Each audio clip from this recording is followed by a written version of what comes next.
A game is a series of meaningful choices. That's how Sid Meier defines a game. Although Starcraft's original tagline was, "The only choice is war," the phrase aptly describes this masterpiece. Developed and released by Blizzard Entertainment in 2010, Starcraft II: Wings of Liberty came as a successor to the incredibly famous Starcraft Brood War.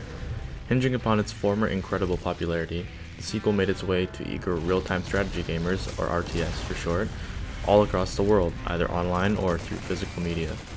Ranked number 1 in almost every single list as the best RTS series, the game is known to all hardcore gamers. In this video, I will be discussing the genre, platform, design qualities, business model leading to success, and community building. Starcraft shares many similarities with its peers. Before it came games like Warcraft and Age of Empires, which in part built the RTS genre up to its modern-day glory. Like these other games, Starcraft requires management of resources, production, and military actions that can be incredibly difficult on anything but a PC with a mouse and keyboard. However, Starcraft goes beyond the traditional RTS genre by requiring extremely intense management, more precision, and faster speed than the traditional casual real-time strategy game. Encompassing the 4 X's of the RTS games, you have to explore, expand, exterminate, and exploit at breakneck speed, all in conjunction. As the game is usually one-on-one, the adversarial component is a crucial anchor to the addictiveness of this Twitch RTS. Within the game, the graphics are relatively simple. It doesn't require a supercomputer. Though the very distinguishable races and customizable color tints offer the gamer a choice to customize to what they best identify with. As well, the music embodies a sci-fi tone which helps to cast the user into its magic circle. In fact, most users don't actually care for the graphical quality or the music. They're often turned down to the lowest settings, or in terms of music, just off. This is so that players can achieve maximum performance from their PC. This takes us to the most important design components, the rules, goals, and rewards. Starcraft has a very simple win condition. It's concrete, meaning it never changes, and is always achievable despite how the game unfolds. Often it's also quite challenging depending on your random opponent. All you have to do is destroy all of your opponent's buildings. How you get there is dependent on the mechanics. Operationally, the game is no different from other RTS games. You begin with an object called a base and resource gathering objects called workers. You use those workers to get resources, and you return them to your base. You then act by pressing buttons to make units, make buildings, and attack enemies.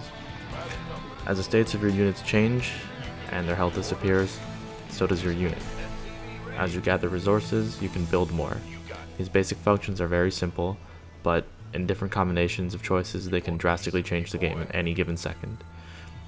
These simple building blocks make for great emergent gameplay. Anything can happen, but there's very simple ways of making anything happen. Therefore, although you can repeat actions, every match will vary, offering an exciting, repeatable, and entertaining experience. Arguably, every player starts the game the same and must adhere to the shared rules. Though every player has some advantages over the opponent, there are equal disadvantages that create balance. Starcraft II always balances races so that the win rate between each race is roughly 50-50. Even a slight weighting to one race over the other will call for outrage. The only sources of randomness that the game has are the locations you start in and the player you play against.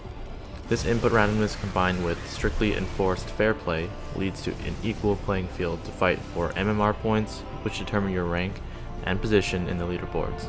This extrinsic, socially learned reward is compelling to those who play ranked matches. This leads to rewards. The leaderboards are usually the number 1 driving component for players to keep playing. Winning is basically everything. More often than not, at a medium to higher rank, you will only win by training, theorizing, and by playing the right strategies for the circumstance. The game often rewards your mental abilities more than your actual actions, although that's absolutely crucial as well.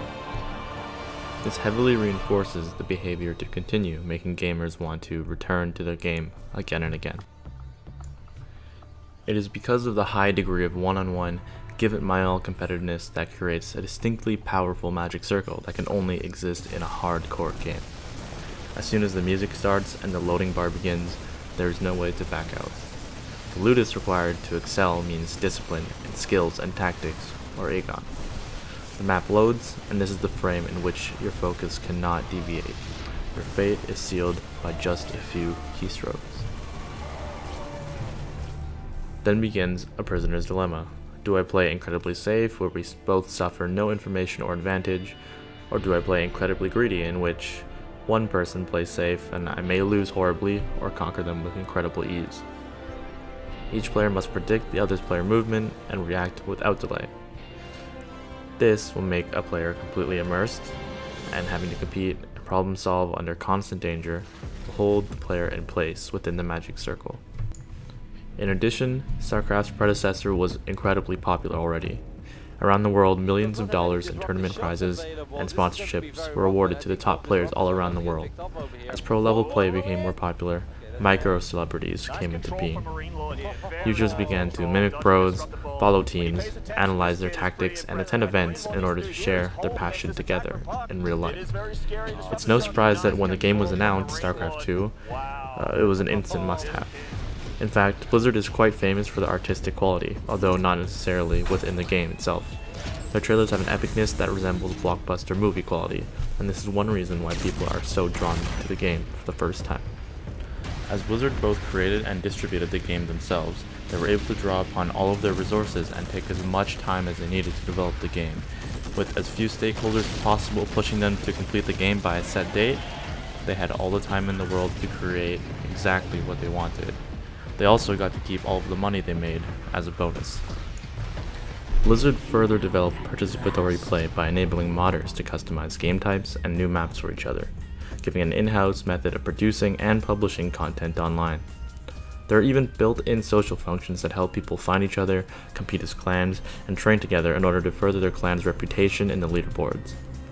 At BlizzCon, the annual Blizzard Entertainment Convention, people cosplay and compete.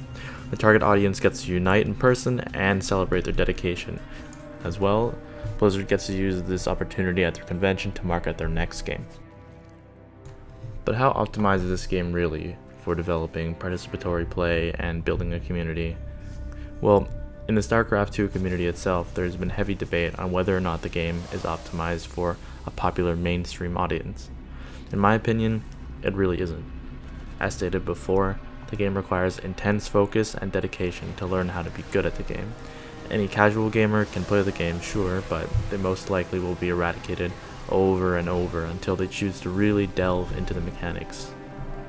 Although the game is streamed, has tournaments, and is relatively easy to run, and quite aesthetically pleasing to me, only hardcore gamers will be willing to dedicate the effort to join this community so late in its cycle. It already has 2 expansions and is quite an old series, to be honest. Blizzard has given us tools to form a community, and a community does exist, but to the outsider, it's quite daunting. I don't think the game will ever really grow in popularity. The current community will probably just entrench itself deeper and deeper. However, by doing so, there is still participatory gaming, and there is community involvement, just at a lesser scale. Nonetheless, Starcraft 2 is a wonderful game. It leads the RTS genre in its fast-paced complexity and is one of the pinnacles of PC gaming. I'd encourage any person to try it and brave through the initial difficulties. Great things are worth fighting for, and the fruits of your labor are always sweeter when you sweat for them. Thank you for watching. Now at last, on this world, vengeance shall be mine.